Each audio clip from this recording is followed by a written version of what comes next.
assuming that I'm either Hindu or Muslim. But guys, we have so many religions and so many gods. Like Hindus alone have 33 million.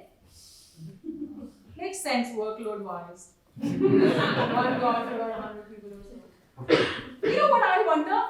How did they calculate to 33 million? I mean, this was before the calculators and stuff. Think of the guy, he's like 1, 2, 3, 5,640, 22 million, 35,000, 20.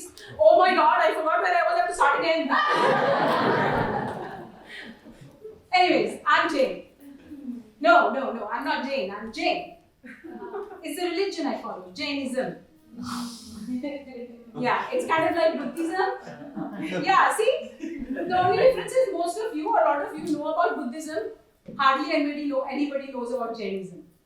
We're kind of a publicly, very publicly private kind of religion. So I had the audacity to marry outside my religion, but I couldn't go too far, so I settled for a Hindu guy. The moment we got married, both mothers tried to convert the other kid to their side. My mother gave up fairly quickly because her project Beta, me, was already unsuccessful.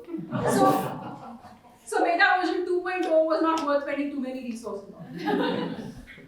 But my mother-in-law, she kept trying. And I'm like, you know what a terrible Jain I am? I'm not even good at the one religion I kind of sort of believe in. But she tries. Oh, she sure tries. I have a sassy little 9-year-old. She's amazing. Like most of the time. Yeah, no, she's amazing. And she's also deaf.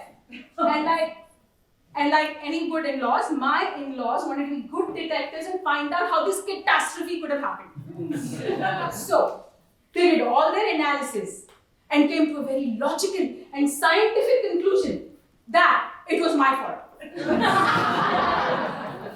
Because I didn't pray properly to Lord Shiva. The truth is, I didn't pray at all. He's not my God. He doesn't have permission to get mad at me. Only my gods have that.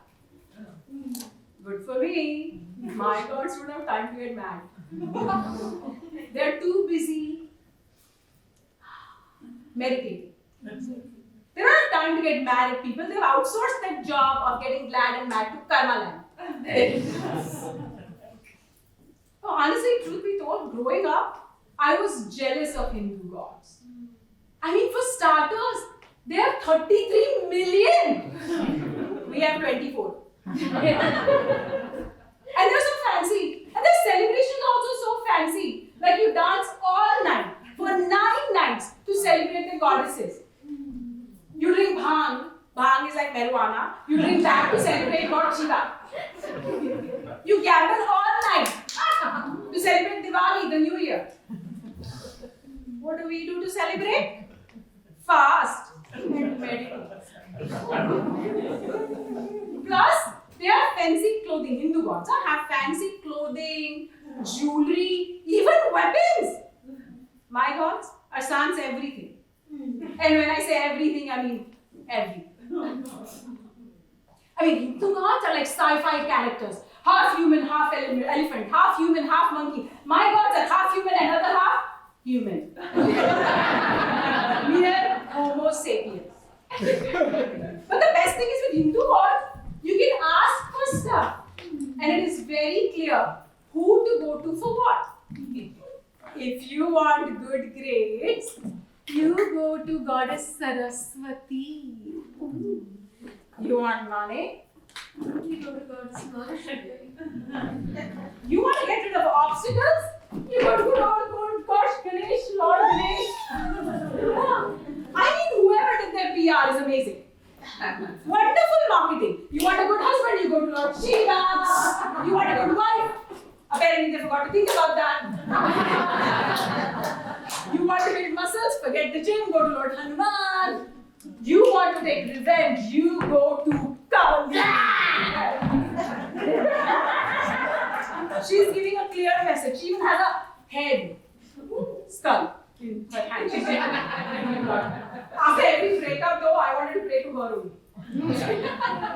Naturally, so as a kid, when I wanted stuff, I levitated towards other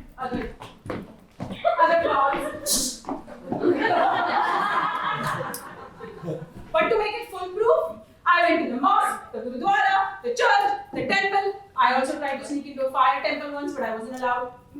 So the idea is, you make a promise to these gods, like you say, Lord Shiva, I will fast for 21 Mondays if you give me a good husband. You tell Allah Ta'ala, I will visit the mosque in the middle of the sea if you give me good grades. You tell Jesus, I will light 21 candles if my crush likes me back. But the deal is, you only have to fulfill your promise once your demand is met. Good business model. But at one point, I had made so many promises that I forgot who I promised what. I'm pretty sure some gods are still mad at me for a few broken promises. That is the reason why I'm not a household name yet. At least according to my mother-in-law. Honestly guys, I don't know if I'm religious. I don't know if I am atheist or agnostic or what. I have doubts, I have questions, but I also have beliefs.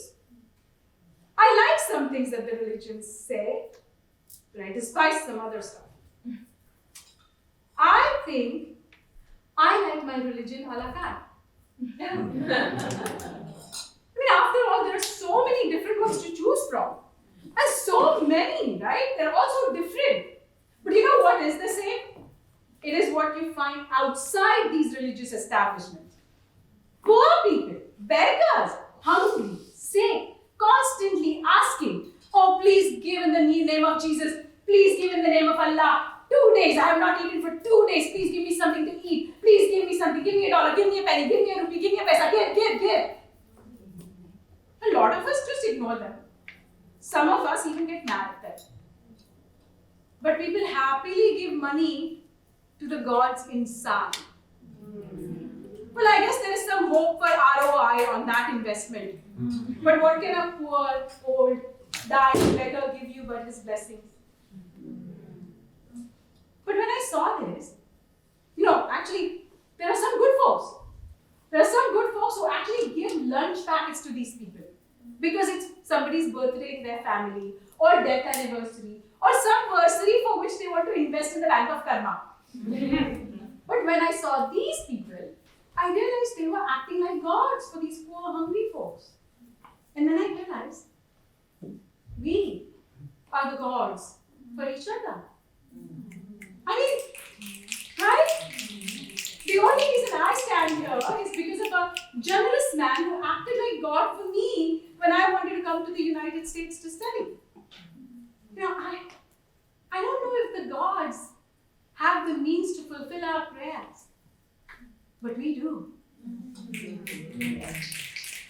We have the means to fulfill each other's prayers. So why don't we?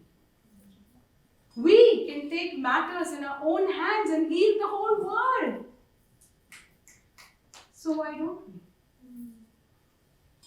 We can be the miracle workers instead of waiting for a Messiah. So why don't we?